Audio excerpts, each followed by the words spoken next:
2026 क्या लगता है, ये बस कैलेंडर पर एक और साल होगा?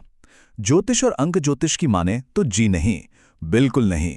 ये एक ऐसा ब्रह्मांडीय मोड़ है जो बहुत कुछ बदलने वाला है। तो चलिए आज सितारों के इस रहस्य को मिलकर समझते हैं।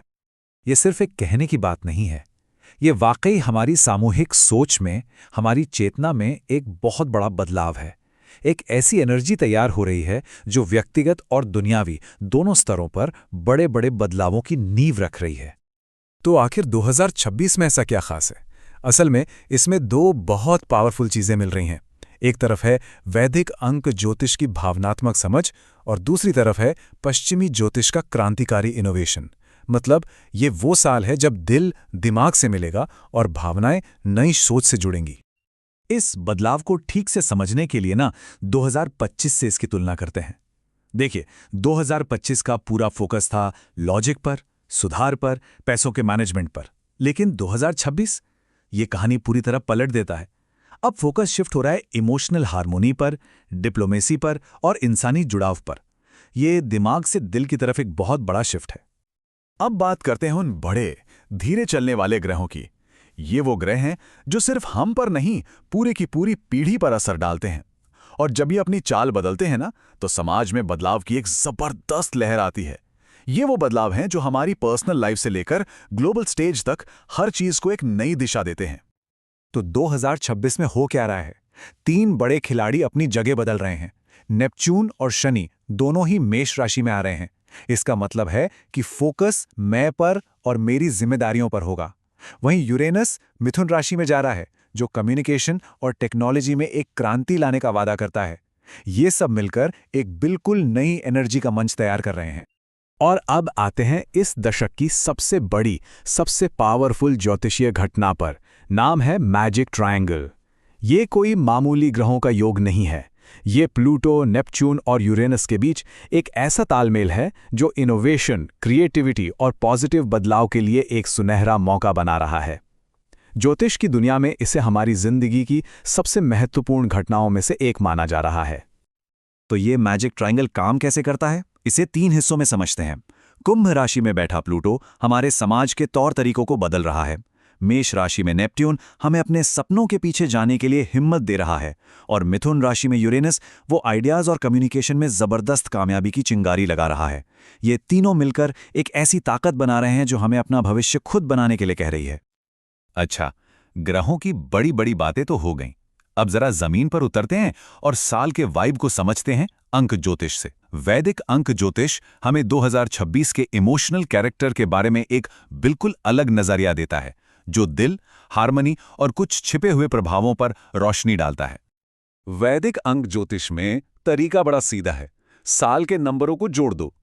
तो 2026 के लिए 2 + 0 + 2 + 6, ये हुआ 10। और 10 का मतलब है 1। और नंबर 1 पर किसका राज है? सूर्य का, यानी लीडरशिप, क्लैरिटी और एक नई शुरुआत का प्रतीक। लेकिन असली कहानी तो इन नंबरों के पीछे छिपी है। देखिए, नंबर 1 यानी सूर्य की एनर्जी तो मेन है ही, लेकिन साथ में 2 और 6 यानी चंद्रमा और शुक्र, ये भी अपना गहरा असर डाल रहे हैं। चंद्रमा से मिलती है भावना और हमदर्दी और शुक्र से मिलती है डिप्लोमेसी और हार्मनी। यही वो कॉम्बिनेशन है जो 2026 को दिल और सद्भाव का साल बनाता है। इसका सीधा सा मतलब ये है कि 2026 में सक्सेस का फॉर्मूला ही बदल जाएगा। बिजनेस में सिर्फ स्ट्रैटेजी नहीं, बल्कि टीम के साथ इमोशनल कनेक्शन कामयाबी दिलाएगा।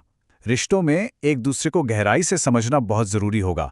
और पढ़ाई में भी सिर्फ जानकारी नहीं, बल्कि उसे इंसानी मूल्यों से जोड़ना जरूरी होगा।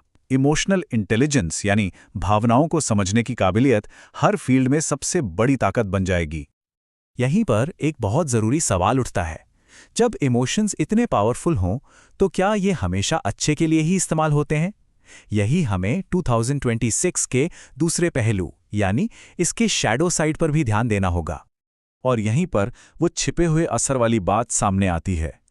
देखिए, जिस एनर्जी से हमदर्दी पैदा होती है, उसी एनर्जी का इस्तेमाल लोगों को मैनिपुलेट करने के लिए भी हो सकता है। राजनीति और मीडिया में सच्चाई से ज्यादा इमेज को तवज्जो दी जा सकती है। इसलिए 2026 में असली और दिखावे के जुड़ाव के बीच फर्क करना एक बहुत बड़ी चुनौती होगी। ठीक है, तो अब हमें बड़ी तस्वीर पता चल गई है। चलिए अब प्रैक्टिकल बात करते हैं। साल की वो कौन सी ज़रूरी तारीखें हैं और वो कौन सा समय है जिन पर नज़र रखनी है। ये जानने से हमें इन पावरफुल एनर्जीज को बेहतर तरीके से हैंडल करने में मदद मिलेगी। इसे साल का एक रोड मैप समझिए। ध्यान दीजिए कि कैसे साल के पहले हिस्से में बड़े ग्रह अपने जगह बदलकर एक नींव रख रहे हैं। फिर गर्मियों में बृहस्पति और मैजिक ट्रायंगल के एक्टिव होने से क्रिएटिविटी और नए मौक़ों का दौर शुरू होता है। और साल के आखिर में शुक्र का वक्री होना हमें अपने रिश्तों और अपनी वैल्यूज पर गहराई से सोचने का मौका देगा। इसमें एक बहुत ही पॉजिटिव टाइम है जिस पर ध्यान देना जरूरी है। 13 जून, जब बृहस्पति सिंह राशि में आएगा। बृहस्पति मतलब किस्मत और सिंह मतलब कॉन्फिडेंस। ये समय आर्ट, स्टडीज या किसी भी पर्सनल प्रोजेक्ट में हिम्मत भरे कदम उठाने के लिए शानदार है। ये वो वक्त है जब आप चमक सकते हैं और अपना टैलेंट दिखा सकते हैं। वक्री या रेट्रोग्रेड, इस शब्द से अक्सर लोग डरते हैं, लेकिन इससे डरने की जरूरत नहीं है। इसका सीधा मतलब होता है रुक कर सोचने का समय। ये वो वक्त है जब हमें रुक कर चीज़ों को दोबारा देखने का मौका मिलता है। 2026 में बुध हमें अपनी कम्युनिकेशन और प्लान्स को रिव्यू करने को कहेगा। शुक्र हमें प्यार और पैसे से जुड़े रिश्तों और मूल्यों पर सोचने को मजबूर करेगा। और शनि हमें अपनी जिम्मेदारियों और लक्ष्यों का फिर से मूल्यांकन करने का मौका देगा। तो हमने ग्रहों की चाल भी देख ली और नंबरों का खेल भी समझ लिया। अब इन सब बातों को जोड़कर देखते हैं कि 2026 का असली सबक क्या है। आखिर ये साल हमें सिखाना क्या चाहता है। आखिर में 2026 बैलेंस का साल है। ये एक तरह की कॉस्मिक क्लासरूम है जो हमें सिखा रही है कि नए आइडियाज़ को इंसानियत से कैसे जोड़ें और अपनी महत्वाकांक्षा को दूसरों की सेवा के साथ कैसे मिलाएं। तो इस साल को अच्छे से गुजारने के लिए बस 4 बातें याद रख सकते हैं। पहला, दिल की सुने लेकिन दिमाग को भी खुला रखें। दूसरा, बड़े और क्रांतिकारी आइडियाज़ को अपनाएं लेकिन उन्हें हमदर्दी की नींव पर खड़ा करें। तीसरा, असली कनेक्शन को पहचानें और दिखावे से बचें।